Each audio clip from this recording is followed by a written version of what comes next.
Hello, Ray Phoenix here. Welcome to Let's Play Twisted Metal Black. This is Twisted Metal Black, the long-anticipated Twisted Metal game you guys have probably been wanting to see me play for some time now.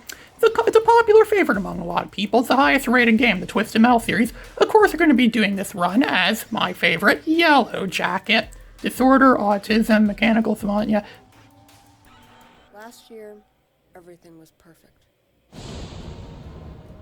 My dad drove this cab. He used to take me with him sometimes. I have a brother, but my dad won't let me talk about him.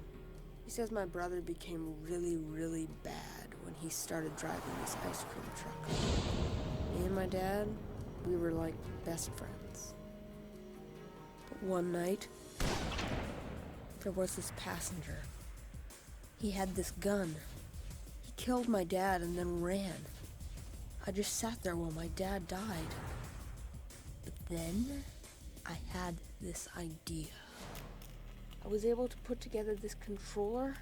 It made my dad alive again. I control him now. People think it's weird. They don't like it. They want to put me in a home and bury my dad. But I don't want him to leave me. I don't want to be alone. That's why I entered this contest. When I win this game, Calypso promises he'll make everything all better. Yeah, so it's kind of stereotypical there. It's amazing, like, oh, he's autistic, so we could, like, come up with some unreal technology to bring his father back from the dead. So he controls his father as a reanimated corpse. It's going to be driving the taxi cab. We're a taxi cab again. So, of course, I'm being Yellow Jacket. He's a personal favorite of mine. I would use Yellow Jacket in more of the Twisted Metal games, but as you know way too well, Yellow Jacket's only in 2 of the Twisted Metal games, the original and this one, as I've said in some of my other videos before. Let's Play this is Warthog. I'm probably going to do the next game with Warthog, Twisted Metal 2, and Let's Play that. That's because Yellow Jacket's absent in Twisted Metal 2. He's absent in all the other sequels I mentioned before. So you're going to have to play as someone else in Twisted Metal 2. I'm thinking I also play as Warthog a lot because my favorite contestant from the first game is absent in this one, Yellow Jacket, which is quite a shame. Yellow Jacket was really good, but he's not in this game, so you have to be Warthog instead. Or, yeah, like how I said before. And so the first level we're given here is a junkyard. Well, it's not really a junkyard, it's like a construction yard. Kind of construction. Reminds me a bit of the construction yard from Twisted Metal 4. This game was made by people who want us to forget about Twisted Metal 4. Because this is the first time since Twisted Metal 2 a Twisted Metal game was made by the original creators of Twisted Metal. And they mostly made this to get back at 989 for making a mockery of Twisted Metal 3 and 4. 989 was taking the series in a very child-friendly direction. Well, this game, people made this game, they want to do the opposite of that. They want to make this game very dark and hardcore, which is why this game is rated M for mature, and it's filled with so many graphic storylines and violence and action and gore and everything that they really did want to push the limits for what was considered acceptable in terms of violence and action and stuff like that in 2001. I mean, Twisted Metal is always an edgy series. It always is. Even right from the beginning, it's a very edgy series. But this one's like really like over the top edgy, because by the time 2001 came around, you know, stuff they did back in 1995 and 1996 isn't really edgy anymore. This game pretty much is what the original Twisted Metal wanted to be. The original Twisted Metal wanted to be this, but it was impossible to make a game like this in 1995. But by the time 2001 came around, the PS2 was out. It was a very new system, and they really pushed the limits for what the new system is capable of doing. And most first games on systems don't really push the limits or take full advantage of what the system is capable of, but this game actually does justice to what the PS2 is capable of. You don't really ever see that in game systems, early games on game systems that actually push the limits of what the system is capable of. And this game really does. I mean, I give the people who made this game a lot of credit for that. I actually did do a good job pulling that off. The controls are fine. It doesn't feel like you're driving on ice anymore like it did in Twisted Metals 1 and 2. It actually works well. The controls work well overall. And I can play this game on the D-pad, so it actually feels just like I'm playing Twisted Metal 1 or 2 or any of the classic Twisted Metals. So it actually works well, actually. And the weapons work the same in this game, where they carry forward into each stage, and you can only carry a certain number of weapons. But it could be as long as it's within that limit, it could be as many number of any weapons as it is. It's not limited to certain numbers of certain weapons like it was in Twisted Metal 3 and 4. They actually did a really good job at distancing themselves in Twisted Metal 3 and 4 to an extent, of course. Yeah, you know it's going to be to an extent. But there are some, like I said, we're in a junkyard or something. Let's say the construction yard from Twisted Metal 4 right now. And there's a few other odd, like, references or things from or things they may have got from Twisted Metal 3 and 4 that are in this game. Most notably Warthog, 'cause he looks like the Joneses from Twisted Metal 4. Yeah, I think they actually got and took more inspiration than they were willing to credit for Twisted Metal 3 and 4. It's really, this is also the first time since the original Twisted Metal machine guns can overheat, but that's not really a problem a lot of the time. I could believe my machine gun firing for long, but it's not like in Twisted Metal 1 where you only use it for like a few seconds and it overheats. In this game you can actually fire for long periods of time and it's not going to overheat, so that's good on their part. And Yellow Jacket is tough and strong, so it's really easy to run down people like in traditional Demolition Derby, especially if you have Yellow Jacket Special. If you use Yellow Jacket Special and run down contestants, it's actually really easy to get contestants killed, which is good. So of course we also still, and even though this game is set in a different universe, this game is set in its own universe, which is considered to be much more darker than the regular canon Twisted Metal universe we've seen before, and yet Yellow Jacket still has a connection with Sweet Tooth, just like he did in the original Twisted Metal. But that's the only real connection we see from the original universe in this game. Most of the characters, their contestants are completely different than they were in, I mean, story-wise, in terms of what they are, in terms of their story, a lot of them are very different from how they were in the first original Twisted Metal games. There's a lot of new contestants in this game too. Like there's Crazy 8, there's Junkyard Dog, there's Brimstone. There actually are a lot of new contestants, which is a kind of a tradition in the Twisted Metal series that each Twisted Metal game has at least a few new contestants. And I think they also really took Twisted Metal 4's logic too by bringing back old contestants and changing them up a bit or doing different things with them, like in Twisted Metal 4. I'm surprised they didn't make Mr. Grimm something more like Captain Grimm like he was in Twisted Metal 4, but now they kept him more like traditional Mr. Grimm. And there isn't any sci-fi stuff in this game either. Unlike the first three Twisted Metals, I think this game is actually set in the year it was released. It's set in 2001, based on what some of the storylines this game is set, which is the same year this game came out. This game came out several months before 9/11, which is why the European version, with censored, the European version got released after 9/11. This game also came out several months before Twisted Metal Small Brawl, which actually was on the PS1 again. Yeah, they went to PS2, and then went back to PS1 and made Small Brawl. This game only came out a year and a half after Twisted Metal 4. It's actually made this whole game in under a year and a half, probably about a year or so most likely, which is again also really impressive. They can make a fully fledged game like this in such a short amount of time. Those people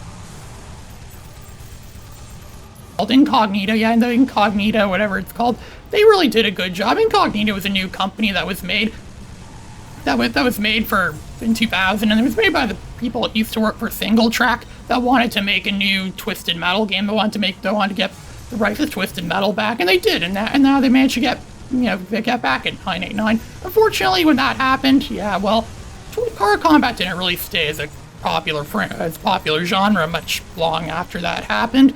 People started to lose car combat games around, interest in car combat games around this time, which kind of caused them to, which is why Twisted Metal went on a long hiatus after this game came out, and even then it still went on even longer hiatus afterwards. Car combat, people really want car combat games. There's much of a demand for them anymore. That's why people often list these as racing games. They don't know what to classify them as. It's such an obscure genre, or such an obscure genre. It's not really well known by a lot of people these days. In the 90s they were really popular, and even in 2001 when this came out it was still a little bit popular, but then shortly after, 9/11 happened, which pretty much killed the car combat genre. Warthog is still tough like a tank. At least they kept that true to Warthog. He's still tough like a tank. You could easily kill him with the machine gun. A lot of the enemies in this game could easily be killed with machine guns. That's probably why they made machine guns overheat. If you did have unlimited machine guns, you could easily kill off most enemies in this game easy. And yet, Twisted Metal 4 had very weak machine guns, and that game had unlimited ammo for the machine guns. So there, we destroyed all the enemies. It's time to go on to the next battleground, which is the suburbs. They're going to a suburb somewhere. Going to some kind of suburb somewhere. Where it's driving around the suburb where it's a really large, most of the battlegrounds in the suburb are really large, like insanely large. They completely dwarf anything the PS1 could have ever dreamed of having. There's no way the PS1, even the later PS1, there's no way a later PS1 game could have possibly have done stuff like this. This is a job for the PS2. Only PS2 could have done something as so tremendous like this. There's the stores everywhere, and almost everything in this game could be destroyed as well too. like this game, this is a really destructive game. If you could really let your destructive outlet, whatever you call it, just go run wild in this game, to smash into stuff and crash into stuff and blow up stuff, and there's civilians. You kill, yeah, first time since Twisted Metal 2 where you could kill civilians in a Twisted Metal game. It doesn't actually show blood when you shoot at them like it did in Twisted Metal 2. Kind of ironic, because Twisted Metal 2 is a lot more sanitized than this game. This game is slightly reminiscent of Twisted Metal 2, but I find it to be more reminiscent of the original Twisted Metal simply because Yellow Jacket's in it. Some other contestants in the first Twisted Metal and references to original Twisted Metal. This game actually is a lot more like the original Twisted Metal than Twisted Metal 2. They even reference stuff from like Lost Endings. So there's hate mongers in this game, and there's like from the live action Twisted Metal cutscenes they were originally going to put in the first Twisted Metal. Because those ideas still stayed in David Jaffe's mind when he wrote this game, when he thought up this game. And he is quite proud of this game. Most of the people who made Twisted Metal games, they're quite proud of this one. This is the highest rated game in the series I mentioned earlier. I also think it's the most overrated game in the Twisted Metal franchise. I'm sure this game is fun and good and all, but I still think it lacks some sort of charm that Twisted Metal 2 had, and some of the PS1 Twisted Metal. I actually kind of like those a bit more. They were smaller, but they were more cut to the chase, and they were more, And I mean, this game, it does have a reputation for being extremely challenging, which I think it's good they did that. You know, it's good to have a challenging game. The PS1 Twisted Metals were easier overall, and sure, the controls in this one were better, but the PS1 Twisted Metals had better music. I kind of like the battlegrounds on them. Sometimes having battlegrounds that are way too large isn't that great overall. The original Twisted Metals supposedly gonna have a really big battleground, but they cut that out.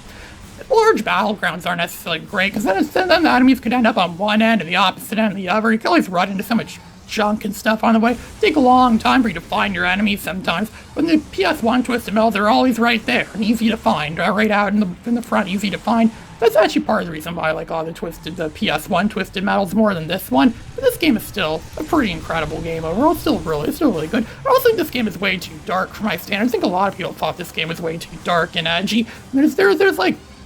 It like alludes to the classic. I mean, not classic, but to like Silence of the Lambs. It's like references to Silence of the Lambs in this game and that sort of stuff. I mean, other Twisted Metal Cupboard did edgy stuff, but this game kind of goes a little bit overboard sometimes with edginess, especially people getting murdered and shows blood and gore. Or there's like that doll face that drives Darkseid in this game. Or she has a mask pinned to her face or something like that. And most of the characters in this game have some kind of mental issue. You may have noticed on the info screen it said patient thing, because most of them, I mentioned about the Blackfield Asylum patient, most of the contestants in this game are patients from Blackfield Mental Asylum and Insane Asylum. They're mostly patients of the Insane Asylum. Which does say a lot. The most contestants in this game have some sort of mental issues, and this game is filled with mental. This game made to spread mental illness awareness. Like, what would happen if we stopped funding people that have mental issues, and that helps them stop supporting them? Is this going to happen? Are they going to end up in stuff like this? They're left with nothing but have to compete in Twisted Metals. This is sort of warning to people. I don't know. It definitely did age very well, though. This game actually does stand up pretty well towards today's standards. Today's standards for gaming and stuff. And this is, there weren't very many Twisted Metal games made after this, and most of the few ones made after, well, not really the few, but I mean, there were still good Twisted Metal games made after this, but Twisted Metal 2012 took a lot from this game too, and that one wasn't actually that well liked overall. They actually copied this and it didn't turn out so good. They should have just stuck with what was best in Twisted Metal, which was like classic. I would like to see another classic Twisted Metal game. I think a lot of people like to see like another more newer version of what the classic Twisted Metal is, but they don't really make those anymore. Twisted Metal's another dead franchise to Sony, just like Ape Escape and Jumping Flash and some of my other favorites from the PS1 days.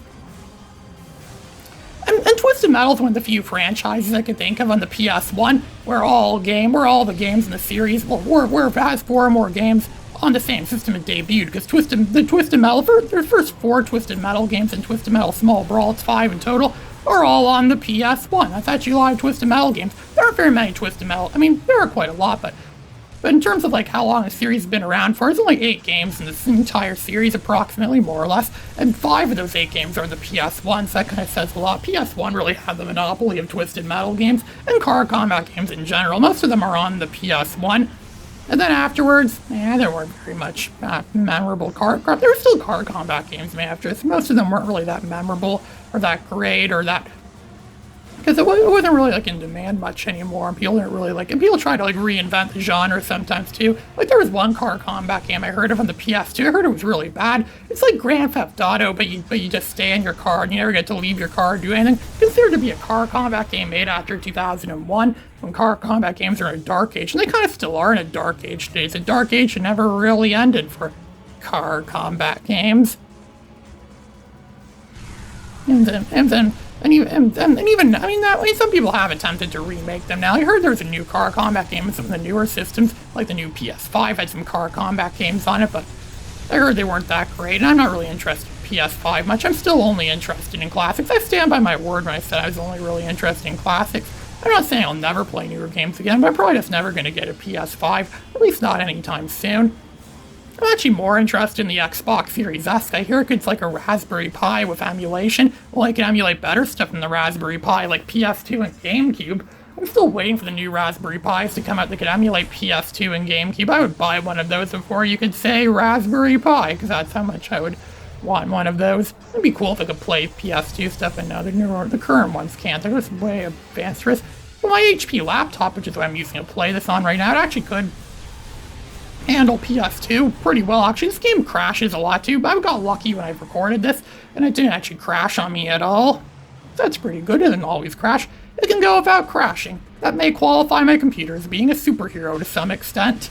And Mr. Grimm is almost dead too. Yeah, he's dead. So yeah, it's the first two battles in this game in the bag. This is Ray Phoenix, signing out.